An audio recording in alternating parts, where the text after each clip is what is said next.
Join us at the Northern California Renaissance Fair, weekends at Casa de Fruta, now through October 19th. This final weekend, the village is enchanted with Halloween fantasy. Costumes are encouraged. Join in the costume contest, and the Queen will award her favorites. Trick-or-treating throughout the fair is sponsored by Artiaga's Food Center. Come join in the fun. Kids 12 and under are free. Go to NorCalRenFair.com for tickets. Huzzah! You know what it is. That's right. It's time to talk money with your money nerd and financial coach. Now, tighten those purse strings and open those ears. It's the Money Talk with Tiff podcast. Hey everyone, I am so excited because I have Nicole White on the line. Now, Nicole is a real estate agent that specializes in property in Jamaica. And I know a lot of you all are interested in buying property abroad. And so I was like, I would love to have Nicole on the line because she is a powerhouse when it comes to that. So, hey, Nicole, how are you? Hey, hi, Tiffany. I'm good. And thank you so much for having me on your show. Yes, thank you so much for coming on. So let's just hop right in. Buying property abroad. I know some people, it may sound scary or they may have heard horror stories. Can you just give us a brief overview of what that process looks like?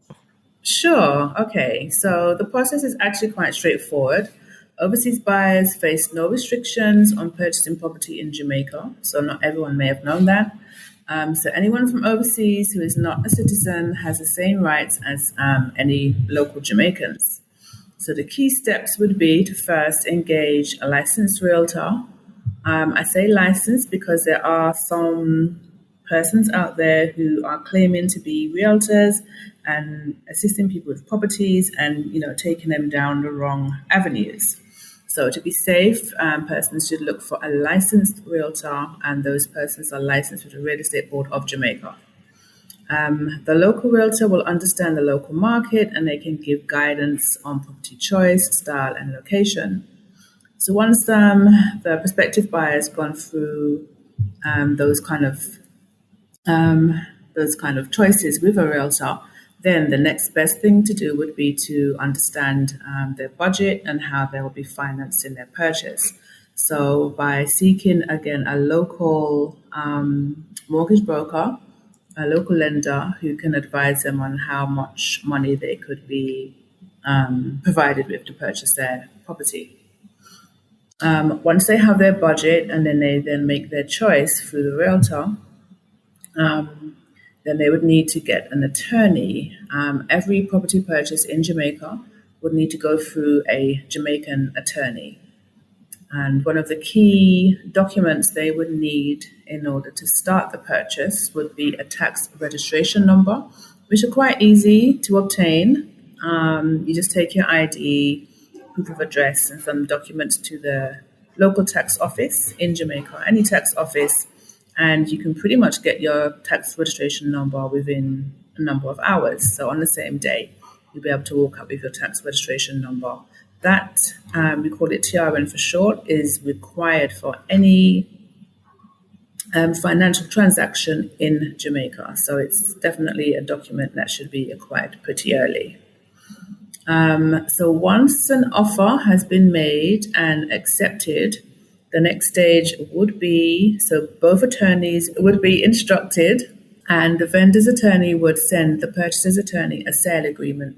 That sale agreement would be discussed by the attorney and the purchaser, and once the terms are agreed, that's when the real commitment starts. The contract will be signed and the deposit will be paid. And so the process will begin. So depending on whether it will be a cash purchase or a mortgage purchase, cash purchase would normally take, say, 60 to 90 days from the point of the contract being agreed, and a mortgage process can take, I would say on average, maybe 12 to 18 months. So it's substantially longer. Again, depending on how quickly the lender and the purchaser and everyone moves through the process. But that would be, say, 12 to 18 months from the point of signing the sale agreement. Perfect, perfect. Thank you so much for the high-level overview of the prices. Now I kind of want to dig into a little bit of the details. So I want to back up to finding a licensed agent. So how do you do that in Jamaica? Is there a database that you can search, or what does that process look like? Or do you just have to know somebody to know somebody? Yeah, so a couple of ways. So yeah, definitely if you can get a recommendation, that's always good. Preferably someone that somebody else may have used in the past, and they can give you, a personal recommendation on that person and how they work. If you go to most of the main brokerage websites, so we have a lot of the franchises in Jamaica. So we have Century 21, we have Jamaica Sotheby's, we have Coldwell Banker, Remax, and Keller Williams, as well as many other brokerages in Jamaica. But I'm sure once you start typing in Jamaican property, realtor in Jamaica, once you're with a credible company, then you should be in the hands of a licensed realtor. Now, to make a further check on whether somebody is licensed, you can always ask them directly, but you can also check yourself on the Real Estate Board of Jamaica website. That's the REB that we call for short, but if you type in Real Estate Board Jamaica, their website should come up, and you can go onto that portal. There's a section where you can put the realtor's name in, or their license number if you have that, and you can check whether they have an up-to-date license. So we have to update our licenses every year. So that website is updated every year. Awesome, awesome. That is great to know. And let's also talk about the financing portion, because I know in the States, financing is supreme. Most people get mortgages to buy their homes. And so that's what they're used to. And honestly, that was the process I was thinking about doing when I first moved down here and started the process. But if you can take us through what would be needed, if you know, when it comes to applying for a mortgage here? Okay, so I don't know the full details because I don't personally deal with mortgages. I normally refer all of my prospects to a mortgage broker, but some of the documents that I do have some detailed knowledge on that the person would obviously need proof of funds. So proof of income rather. So it's a proof of income. And evidence of that income, and who or where those dividends are coming from and how often. Obviously, you would need personal identification, so photo ID. All ID has to be within date and not expired. You would need a proof of address, which would need to be current. I would say within the last 3 months. They can go as far back as 6 months, but the newer the better. So those would be the main things that you would need, as well as the TRN, the tax registration number that I had mentioned previously. So my colleague who specifically deals with the mortgages and the lenders would be able to give more detailed advice. And then everyone's situation is different. So some people may have to provide more than others. Like people who are self-employed, I think they have to show a lot more information and records and accounts than an employed person would.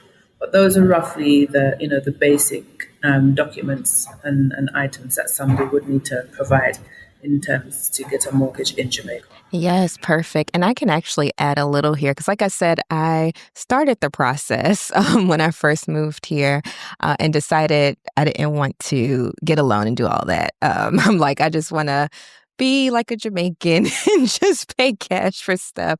But just to add on to that, as someone that was self-employed, I did have to, and of course this varies, but just to give you an idea, I did have to provide my tax transcript from the U.S., 2 years of tax returns, 2 forms of ID.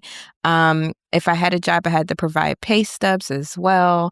For my business, I had to provide the IRS EIN letter that you get.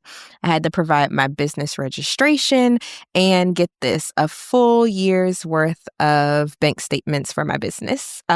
So it was quite a bit. Oh, and then also they needed a copy of my credit report. They were mainly focused on the number. So you have to make sure that you have a report with a credit score on it, because not all credit reports have that. So just to give a little more detail with what I had to go through with that, just in case somebody's. Join us at the Northern California Renaissance Fair at Casa de Fruta on their final weekend celebrating Halloween fantasy. Costumes are encouraged. It's your last chance to enjoy the shows, shop for unique wares, and cheer on your favorite night at the joust. Trick-or-treating throughout the fair is sponsored by Artiaga's Food Center. Kids 12 and under are free. Don't miss the last day of fantasy and revels. Get your tickets now at NorCalRenFair.com. Huzzah! Interested. But let's hop on over to the cash buying process. So if someone is coming to you and said, hey, Nicole, I want to buy something in Jamaica, I have cash, what are some things that they would need? Okay, so all of the above that I had mentioned for just a general person, and obviously they would need to show and prove and evidence the cash that they have and where it is. So that would really be it, in terms of basic requirements on top of what I had stated earlier. Okay, perfect. So it sounds similar to the US, and that's what I've realized too. It's pretty similar process here. Fast forwarding to the next step, you mentioned that it typically takes 60 to 90 days for cash and 12 to 18 months for a mortgage. So I just wanted to reiterate that because it may take a little time if you do go through the mortgage route. Now, here in Jamaica, do they do for sale by owner or what does that look like?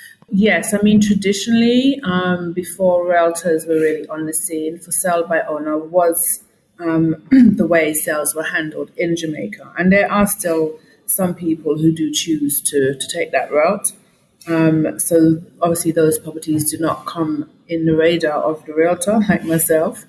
So those properties would need to be found, locally by going into locations that people may be interested in and speaking to locals and just trying to navigate and find out whether there are any properties for sale in that way. There is no website or no formal place to look for those type of properties. So it really would be word of mouth and trying to identify through locals where such properties could be. So I want to kind of throw you a little curveball because I know I didn't prep you on this question, but it just came up as we were talking. Are there any mistakes that you see people go through this process, like common mistakes? And also, how can we avoid those if someone's new to the process? Okay. So mistakes, I mean, I wouldn't call it a mistake, but maybe somebody, as I mentioned earlier, if they go through a person or even the for sale by owner that you just mentioned, if they go direct to who they believe may be the seller and they are not the seller, that could be a dangerous road to go down. And there are various ways that you can check and verify if the seller is the person who they propose to be. So if anyone is going to go direct and not through a realtor, you don't have to use an attorney, but I would strongly recommend everyone does use an attorney, because if you don't know the laws and the regulations of how the island and property operates in Jamaica, then why would you not use an attorney? So some of the ways you can check that you are dealing with a legitimate owner and that they are the legitimate owner is, of course, requesting to check people's identification. So there's two ways that properties are owned, that's property and land are owned in Jamaica. And that's in terms of documentation. So that is by a registered title, which is a document, a paper document, which I think most countries operate with when you buy and sell property. You have, in some countries it's called a deed, in other places it's called a title. In Jamaica we call it a title. That title we are still in paper version here, not digitized as yet, but that is on the cards. So it will be a paper document which the majority of owners should have, although some may have lost it. They can apply for a new one, but there is a cost. However, these titles a copy of these titles can be obtained from a national register owned by the National Land Agency. So if the owner or the person saying that they are the owner is saying that they don't have a copy, which could be the case, then the prospective buyer can, if you have the volume and folio number, do a check for the title if it's registered, if the land and property is registered, and obtain a copy of that title, which you'll then be able to verify who the current owner is. So that's one way of checking. It gets a bit problematic if there's no registered title. And personally, all licensed realtors, we don't deal with any properties that are not registered titles, and I would strongly suggest you to go through an attorney to deal with that, because they'd have to do the checks and balances on, how to maneuver with a purchase like that. I'm glad we're on the topic of titles, because those are some of the horror stories that I've heard about. And so if an owner doesn't have the title, and let's say they are applying for one or they're trying to get their copy or what have you, how long does that process typically take? Okay, that can take, I would say on average, around 3 months. There is a prescribed process that attorneys have to go through in order to obtain call it a copy title, which will include, and I'm not an attorney, so I may not get all of the specifics here, but just to give you an idea, because I have had a few sales where my vendors have all of a sudden lost their title and we can't proceed through the sale process without the title. So the attorney, first of all, has to get the vendor to complete a form. So, documenting that they've lost the title, and then authorizing the attorney to go through the process of obtaining a new title. So that has to take place. Now, if vendors are overseas, as many of our vendors are, that can slow down the process. But once that's done, that's handed in to the National Land Agency. A lot of the government agencies on the island are very particular as to how forms and documents are completed. And if every I and every T is not dotted and crossed, it will be sent back. So there is often a back and forth between attorneys and the National Land Agency to get that documentation and information right. Once that's correct, then the attorneys also have to advertise in local newspapers advising that this title is going to be reapplied for. If there's anyone who claims to own it, they must come forward. And I think they have to do that twice. So an advertisement has to go out locally on the island twice, and I think it's over a 2-week period, like one advert over a 2-week period. So that's roughly a month there. And there may be a few other, things that the attorneys have to do before they can get the copy of the copy title from the National Land Agency. So it can be quite a lengthy process. And there is obviously another cost to obtain that as well, which is they're not cheap. It costs a fair bit of money to get that title and go through that process. Now, one more thing that I hear a lot about here, which hopefully we can briefly go over, is capture land. So what is capture land, and how does that play into the real estate dynamic? Okay, so captured land is a term, again, used in Jamaica for land where generally tends to be local people have just begun to use a piece of land, whether that's for farming, for living, however they choose to use it. But it's a piece of land that's being used by somebody who's not the original owner.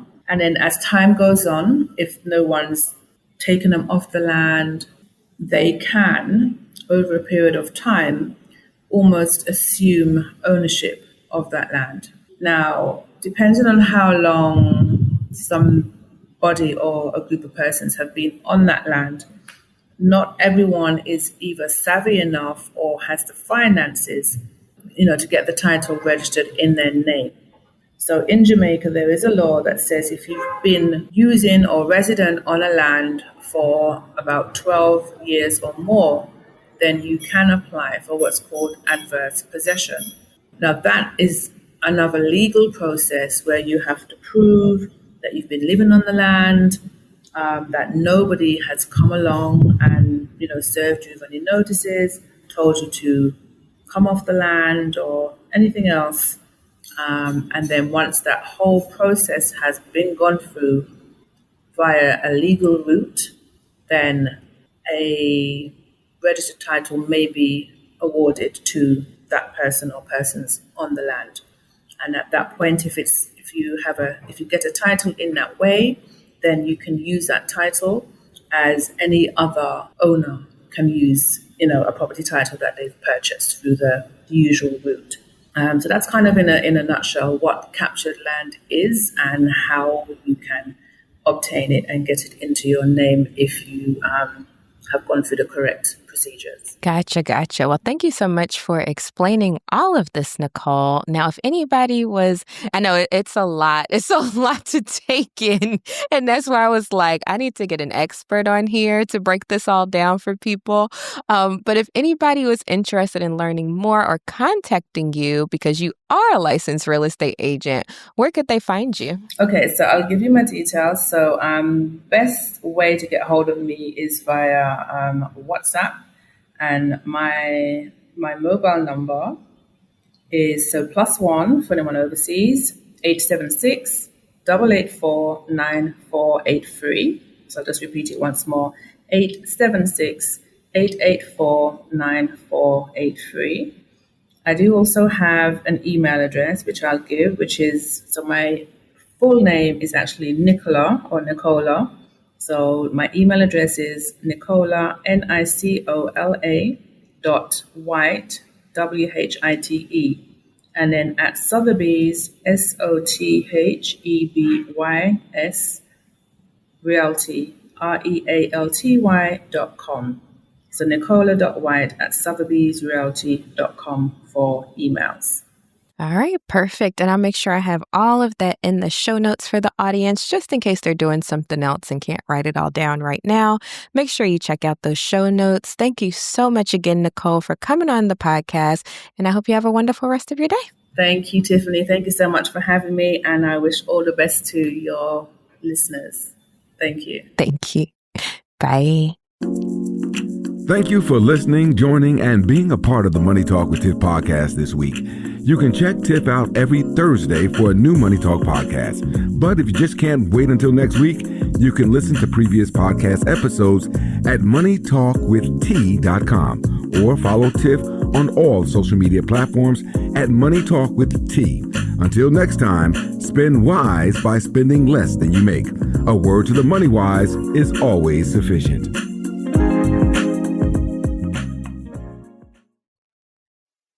Join us at the Northern California Renaissance Fair at Casa de Fruta on their final weekend celebrating Halloween fantasy. Costumes are encouraged. It's your last chance to enjoy the shows, shop for unique wares, and cheer on your favorite night at the joust. Trick-or-treating throughout the fair is sponsored by Arteaga's Food Center. Kids 12 and under are free. Don't miss the last day of fantasy and revels. Get your tickets now at NorCalRenFair.com. Huzzah!